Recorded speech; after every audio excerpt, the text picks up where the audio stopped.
بسم الله الرحمن الرحيم. سورة البقرة ركوع نمبر 38. أعوذ بالله من الشيطان الرجيم. بسم الله الرحمن الرحيم.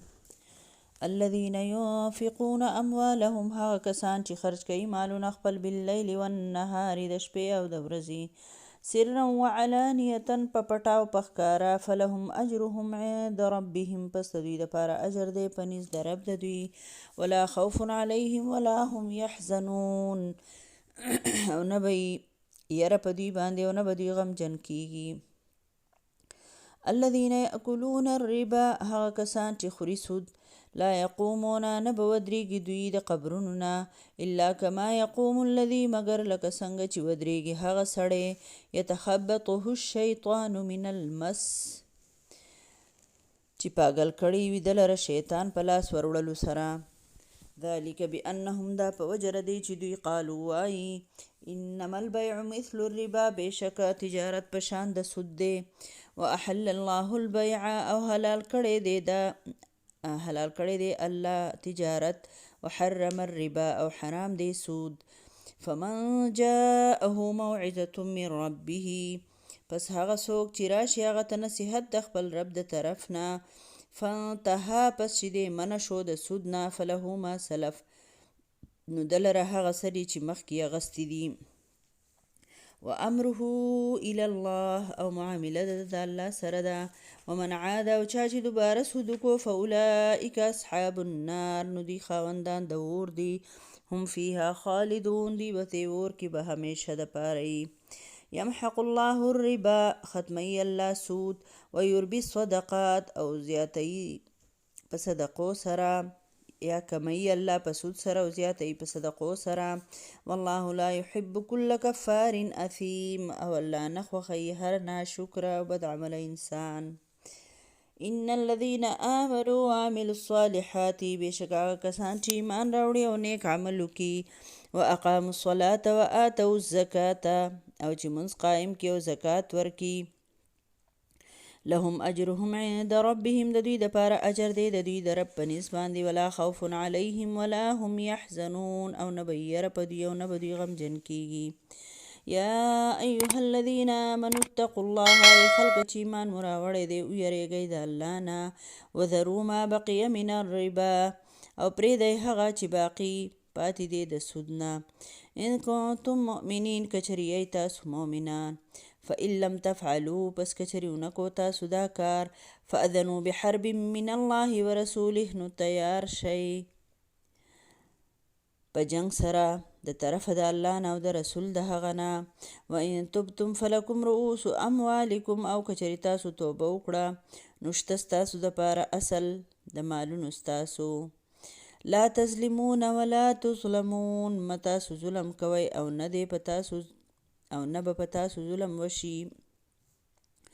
وان کان ذو عسرة فنظرة الى میسره او که چېرې و قرض اخیستونکی ذو عسرة تنگ دسته فنظرة نو انتظار به ورته وکړئ الى میسره د ده د فراخۍ پورې.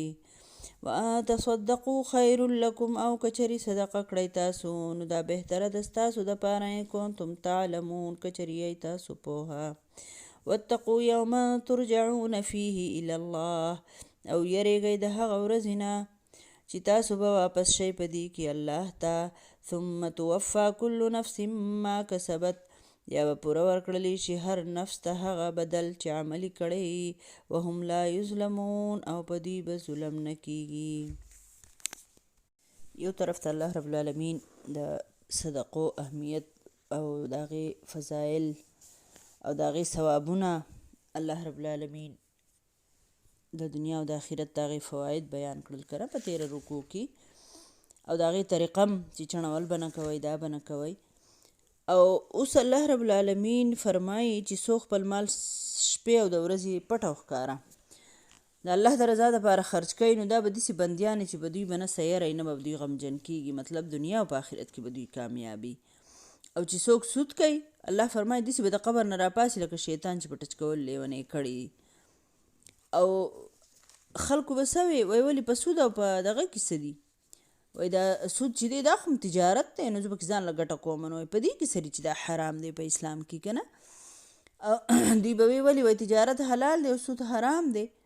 نو الله فرمایي چې الله تجارت حلال کړی دی او سود یې حرام کړی دی. د هغې وجه دا ده چې په سود سره حسد پیدا کیږي، دشمنی پیدا کیږي. د سود طریقه غلطه ده. د سودي سړی چې که نه صرف په خپله فایده کې پروت وي.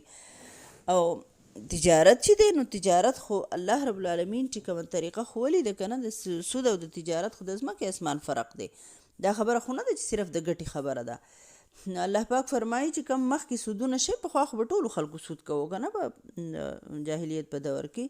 نو الله پاک فرمایي چې کم مخکې شوی دی، یعنی مطلب دا چې کم سود مخکې تیر شوي که نه اغستې شوي ورکړې شوي، نو د هغې کې د هغې مطالبه به نه کوي. او د اوس چې ده د سود چې دی هغه حرام کړلی شو.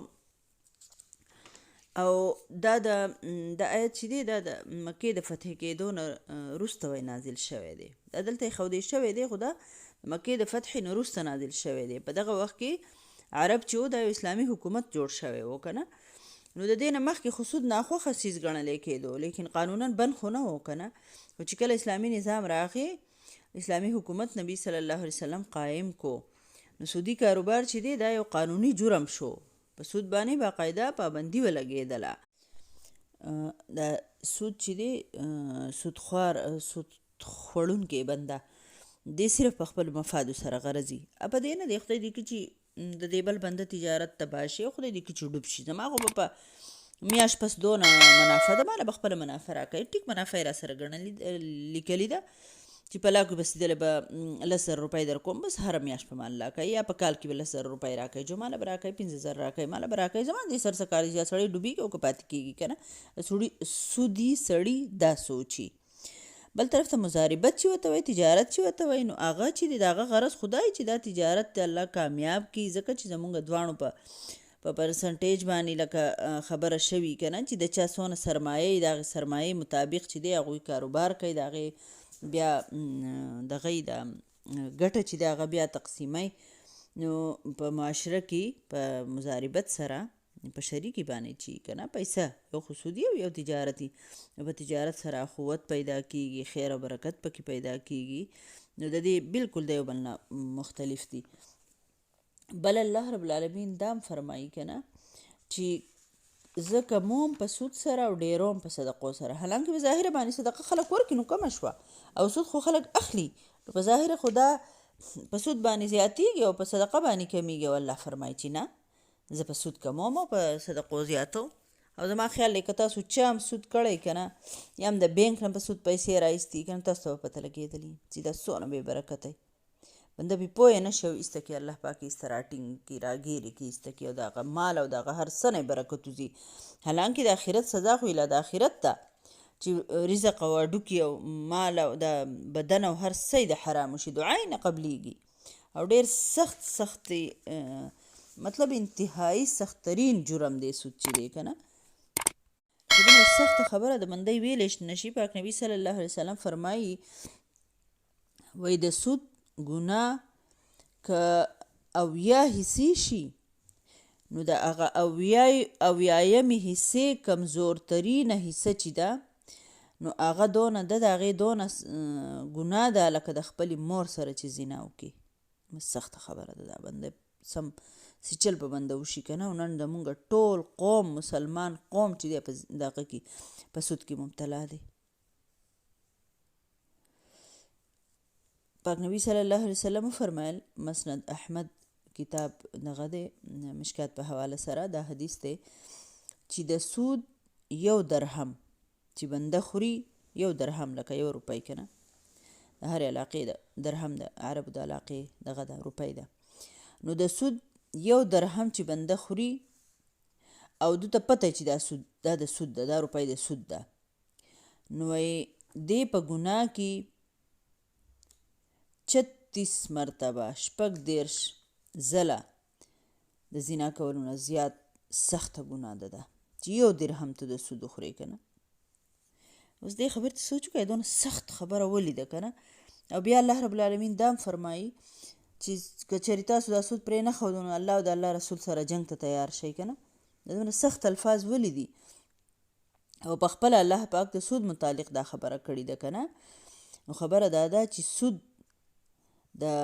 دا دومره سخت څیز دی چې دا ټوله معاشره تباه کوي اسلامي معاشره چې دا هغه د امن او د مینې او د محبت معاشره او سودي معاشره چې دا هغه د نفرت او د حسد او د دشمنو او د دغه نه ډکی نو د دې وجې نه په بار لکه د سود چې دی هغه سخترین دغه راغلی دی وعید پرې راغلی دی چې تاسو د سود نه چې دی ځان بچ ساتئ پاک نبی صلی الله علیه وسلم فرمایي په خلکو به یو زمانه داسې راشي چې هر کس به سود خوري او که څوک سود نه خوري نو د سود هغه بخار به ورته ور رسېدلی د هغې هغه دوړه به ورته ضرور رسېدلی یا د هغې هغه بین به ورته ور رسېدلی که نه تاسو نه ګورئ دغه شانتې دور دی د پوره دنیا خلک مسلمانان تاسو سوچ وکئ که نه اکثریت دغه صورتحال دی چې څوک چې ډېر زیات ځان بچ کوي هم نو اتپ یې ورته ور رسېدلی نه کېږي حالات داسې دي که نه نو الله دې مونږ د سود د هر قسم حالاتو نه بچ ساتي الله دې د هغه بین او د تپ نه ولا هم بچ وساتي دعا کوئ او د دعا سره سره ټیک قدم اوچت کوئ چې الله پاک مونږ ټول د سود نه بچ کړي آمین ثم آمین صدق الله العظیم